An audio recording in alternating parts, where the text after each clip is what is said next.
Hi everyone. Welcome to our second episode of AI4devs. Today we have a very special guest, Anton, the developer advocate from JetBrains. They build the tools that we all use to talk about the advancements, the developments that is going on in JetBrains. So Anton, tell us a little bit about yourself. Sure. Thanks for having me here. My name is Anton. I work as a developer advocate at JetBrains, the makers of developer tools. We build IDEs for developers, for Java, for PHP, for Go, for everything. We also built a language called Kotlin, which is very famous in Android ecosystem, but also in other areas. I actually spent 5 years on the team, and I'm still doing it for advocacy for Kotlin. And most of the new software at JetBrains is written in Kotlin, actually, including the new and shiny AI tools that we have, Junie, AI Assistant, and actually more. Excellent. And by the way, I'm a big fan of Kotlin, so I really love what you guys did on Kotlin. Okay, Anton, so maybe to ask first to start a bit on maybe some general knowledge first about JetBrains and IntelliJ in particular. So a lot of people know JetBrains because of IntelliJ. I know you guys do much more than that. It's not only about Java, and there are many tools depending on the language, like you said. Can you give us some idea of how many people in the world are using JetBrains tools, and is it that the majority of the people are using IntelliJ, or do you also have a strong community maybe in JavaScript, C# and so on? I see. It's hard to tell the number. It's definitely in millions. And it's the most popular IDE for Java developers, of course. It's not the most popular editor in the world because in other ecosystems, VS Code is more popular. Yeah, and I think the majority, prime IDE is still IntelliJ, but the other IDEs are getting their share as well. So Golang and PHP Storm is immensely popular. WebStorm is probably less popular, but it's still a very beloved editor.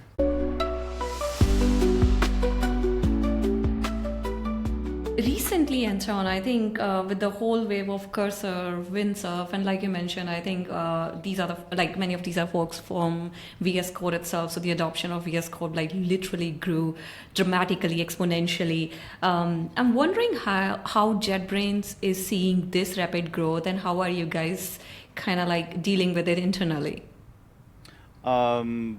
I'm not in management, so I don't know what folks in management are saying, but if you have followed the news recently, we actually started developing VS Code plugins ourselves. When we just released a version of ReSharper that was a plugin for Visual Studio for C#.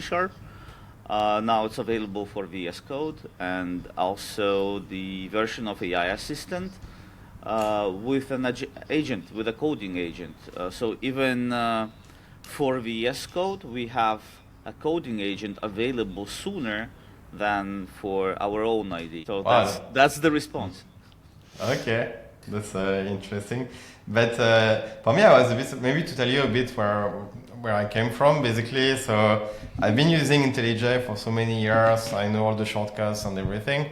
And when I saw Cursor and WindSurf coming, I was very surprised because it's but this is based on VS Code, right? So when I do some refactoring and so on, it's not so convenient on VS Code, not like in IntelliJ. And I started seeing people actually using dual IDs.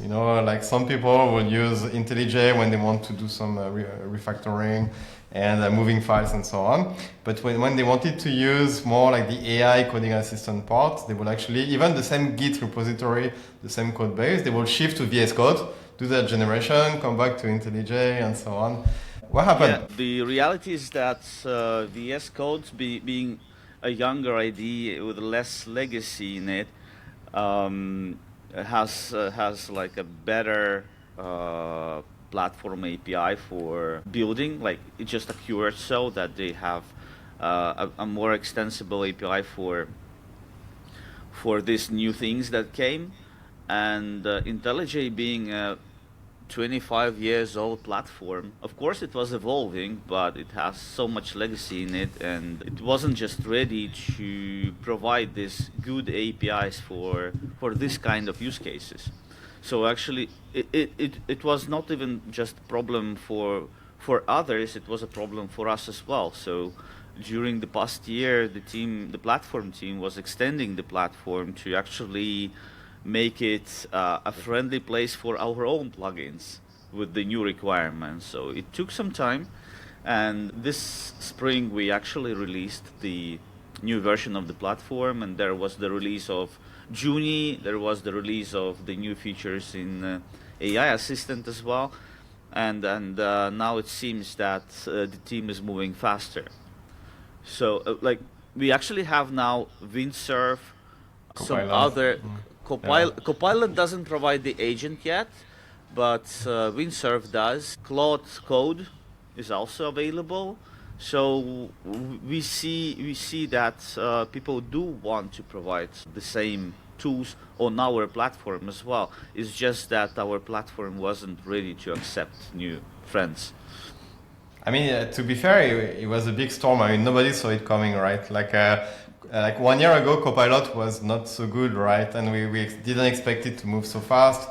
Then Cursor came in and they added all those new features so fast. So I think it needed time for you guys to absorb as well, right? Well, there could be a fair bit of criticism that asking, why didn't you guys respond earlier? Why didn't you react with this all earlier? It's again the size of the company, the size of the department, the teams, where everything was set for one setup of development, for something, for other goals of doing something on the platform, and then suddenly this all had to be restructured. So it was kind of perfect storm, but we are moving, like we are slowly but surely moving to the right direction, I think.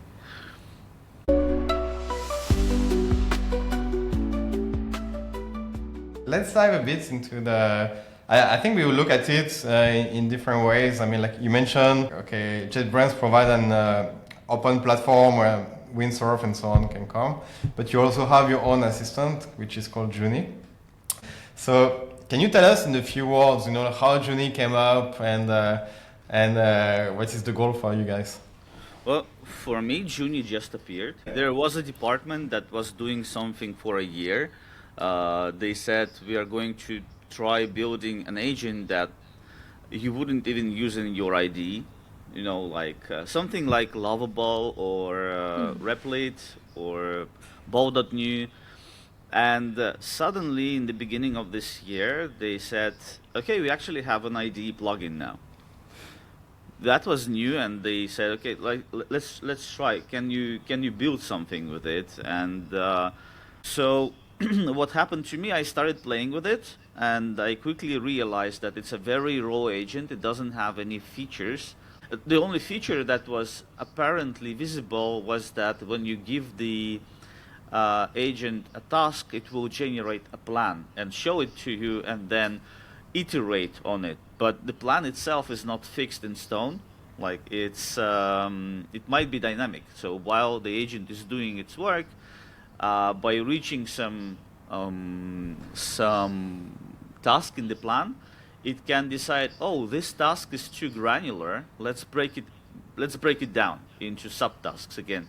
So like seemingly detailed list might get even more detailed, and therefore the task takes longer probably, but the outcome, the result is very good. The code quality is often like exactly what you want to get. So you see, when you operate with the agent in the terms that you have in the project and let the agent do more work, more refined work, like for verifying the outcomes. So what I mean here is that when you observe how Junie works, it might generate some change to an existing file, and there you will see like, okay, plus 20 new lines in that file. And then on the next step, you see it takes back those 20 lines of code that it just generated. Why? Because this code was hallucinated.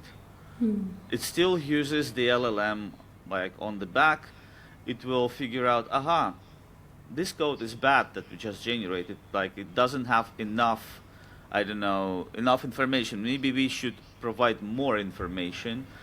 Like the information can come in the form of a compiler error maybe, or maybe there was a failing test because of this change, and it takes it back and then generates a new version of that file.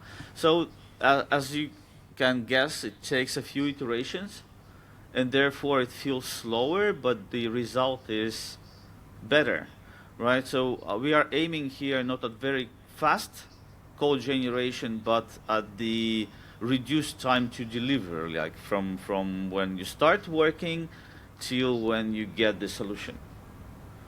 That's interesting. And okay, when we played with it, basically, we saw that Junie was using Anthropic Cloud Sonnet internally. So if I understand properly what you were saying, there are some ways that actually Junie interacts with the LLM, so Cloud Sonnet, but it will not just make one call and get the results and give it to you, right? What you're saying is that there might be multiple iterations, or it might actually get the output, maybe work on it and then give it to you, something like this? Exactly. So the name agent implies that it will be an iterative process, like where the model iteratively is, not model, the agent iteratively is calling the model and the tools for verification. Okay.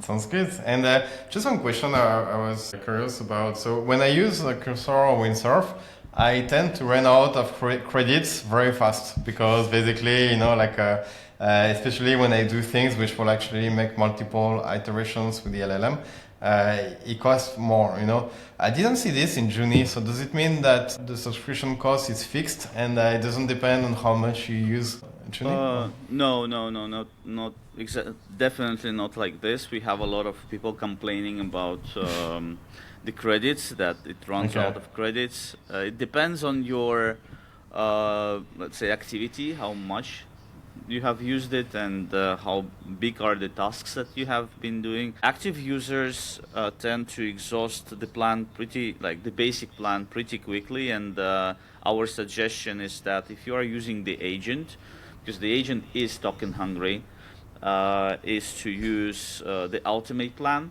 which has much more credits. Some very active users still are able to exhaust it, before the billing period ends. So I think there's a big work for us ahead to figure out the quotas properly and billing properly, and also what users expect us to have is being able to buy extra even though you run out of credits before the billing period. So it's just that we haven't implemented yet, but I think it's coming soon.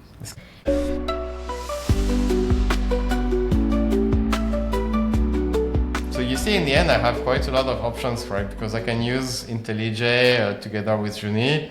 I can use IntelliJ with AI assistants. I can use it with WindSurf. I can use it with Copilot. What should I do? Do you think that it's pretty open, it's just for me to decide, or do you guys advise on one specific way? I don't think we have like a good recipe here. My suggestion would be take your IDE, find some AI assistant tool that provides you three main capabilities: the auto-completions, the AI actions or a chat, and the agent. And try learning, try experimenting. How can you guide the agent to do exactly what you want?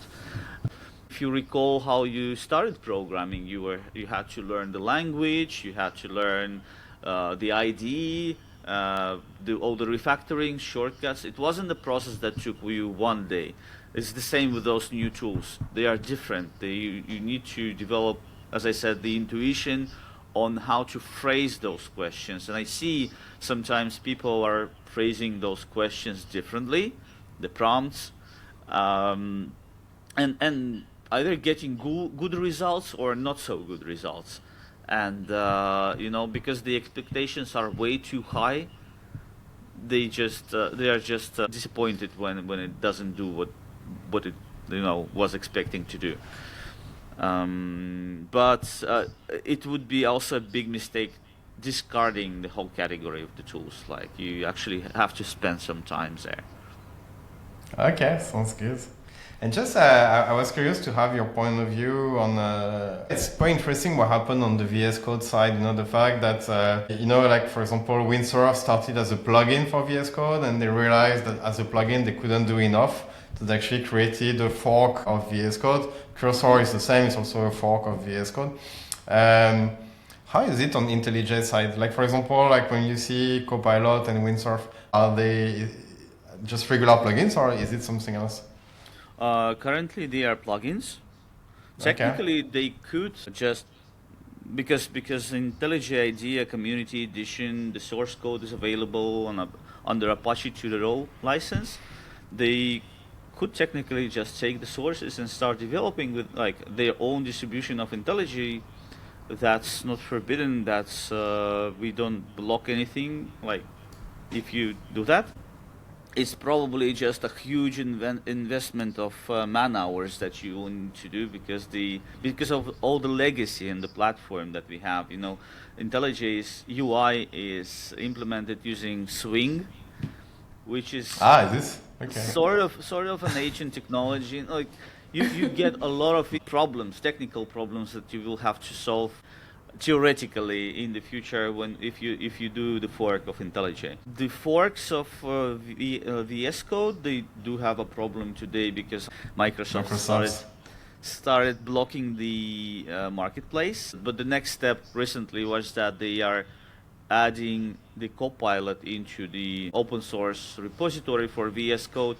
So it seems that Microsoft doesn't really want the forks, but they want VS Code to be a platform, one and only platform for this kind of tools, which is a strategically smart move, I think, but maybe doesn't go hand in hand with the goals of Cursor and WindSurf, the way they anticipate doing things. So it's an interesting time. Let's see how folks react to this.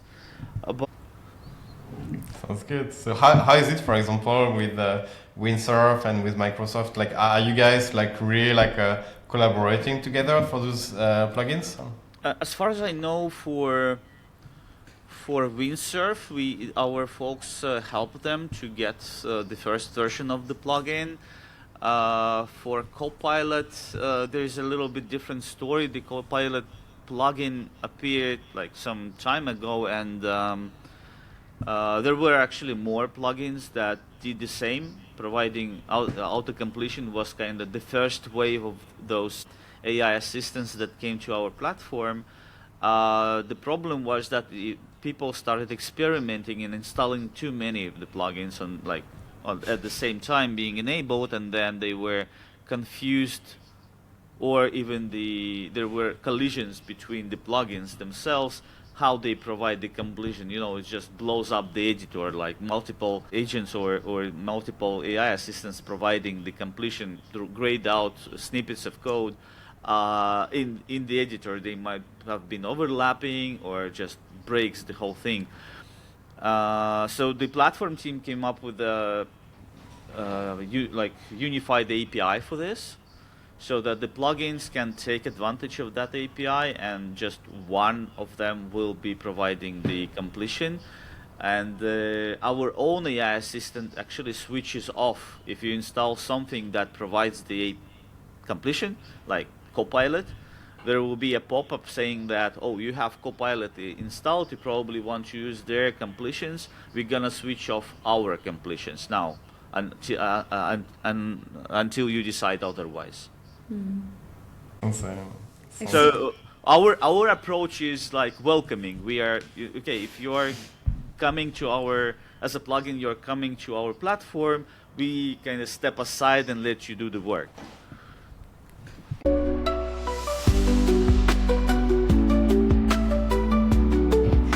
Thanks, Anton. initially you also mentioned that many of these things, like at least for Junie initially, like, oh, it was like a vibe coding thing that let's see how it goes. Maybe talk to us a little bit about that, because with this whole vibe coding, there are many such statements that, oh, probably you don't need developers anymore. I mean, the product managers are actually just vibe coding the entire application and putting it out there. So yeah, talk to us a little bit about that. I really dislike the term vibe coding because it promises too much. It promises disappointment, actually. So the way vibe coding was defined is that you can ask the tool to generate code for you or do something for you without you thinking about code. And while it is theoretically possible, just by some degree of probability, most likely the result will be either just performing poorly, doing something that you don't need, doing something insecurely. There has been a lot of stories already that a vibe-coded service has been put to production and then hacked, for instance.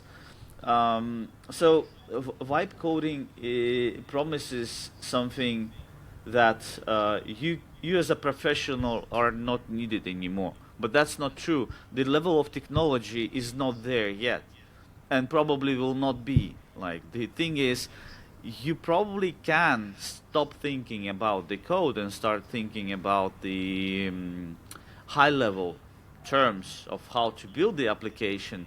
But to get there, you need to be a professional before that. Right? You need to know how to build applications, you need to know how to code, you need to be able to express those prompts in the proper terms. And if you haven't done that, you cannot actually use those tools efficiently. Until now, at least, like, we are not at the level of technology yet, and I'm not sure if we will be.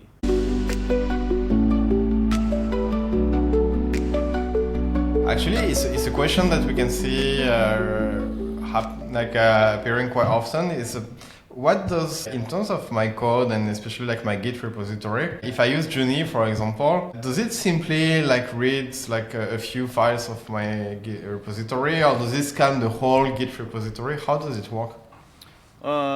Currently, depending on the task, there is a stage in the agent. Let's explain it a little bit differently. In the agent, there is a workflow.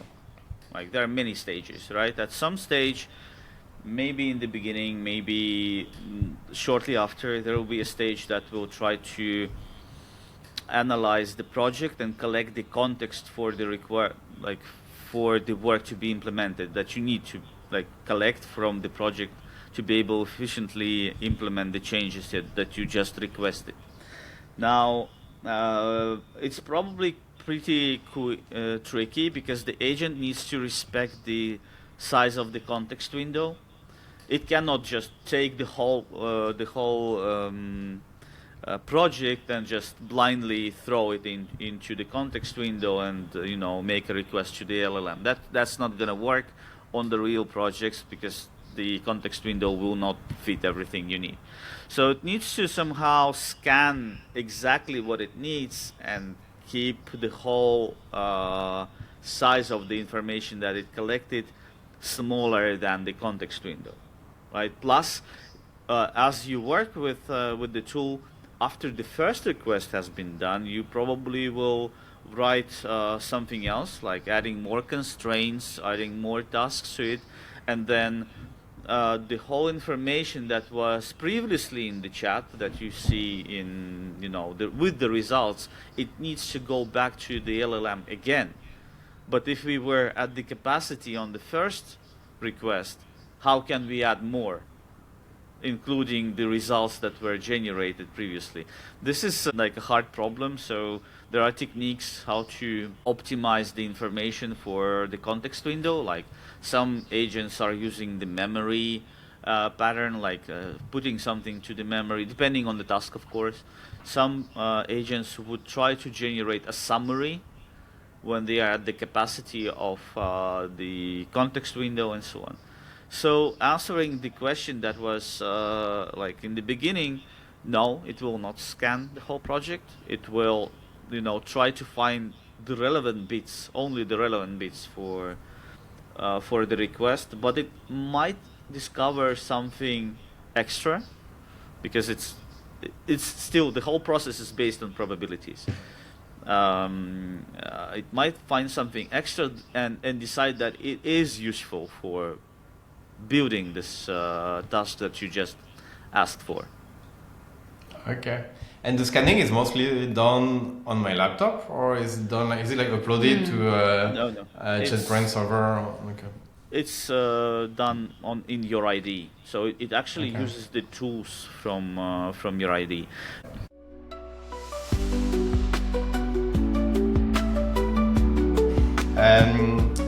Yeah, just wondering. Actually, we in AI4devs we like to actually make a guess of what's going to be the future, and very often we are wrong, and we are completely okay with that. If we were to have that same conversation 2 years from now, how do you think that things are going to evolve, and what can you see in 2 years? Do you think we are really going to be vibe coding, or do you, how do you see IntelliJ evolving?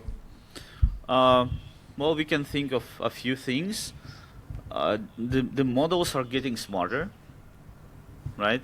So they will understand the intent better. Maybe we will be able then to operate in those more high-level terms and get closer to vibe coding. Yeah, maybe. Again, with some probability. Maybe this is not a maybe even. I'm pretty sure there will be swarms of agents doing the work, doing one tasks, and there will be a supervisor agent delegating those tasks for you. It's just that we don't see this implemented yet, but I think the first of this kind of tools will be emerging by the end of the year. So if you are talking about the period of 2 years, it's very hard to see beyond the horizon of 6 months right now what is going to happen. So smarter models, networks of agents. Maybe, as I was saying, that these networks of agents will go beyond what you see in the editor, and you will be able to see them collaborating on the organizational level. What else could we think of? Maybe the speed and the quality of generated code will also improve, meaning that we can deliver the solutions faster. But this should go hand in hand with the quality. And the quality part is a very interesting area that I'm not really aware of. But yeah, this is what I see right now. But I think it's not a 2 years period. I think it's gonna be a reality pretty soon, like next year.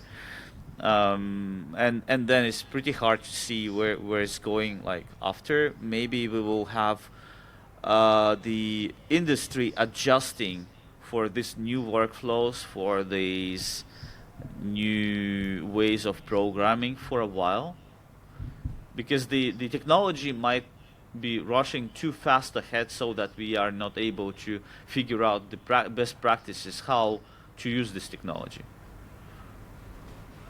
Thanks, Anton.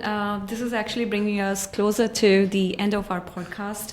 Actually, for me, there are quite a few things that I found very interesting. I think specifically that the way we are looking at current problems, are they even the right problems? Like, for example, the prompt-based interaction, is it even the best of the interaction right now? I think we do need, basically we need ourselves to challenge these as we keep on improving along these dimensions. So thank you so much. We look forward to all these advancements that you just talked about. Thank you. Yeah, thank you, Anton. It was a pleasure to have you, and we hope to have you again in our podcast in the future. Maybe in a few months when things will have completely changed already, and we can talk again. So. Sure.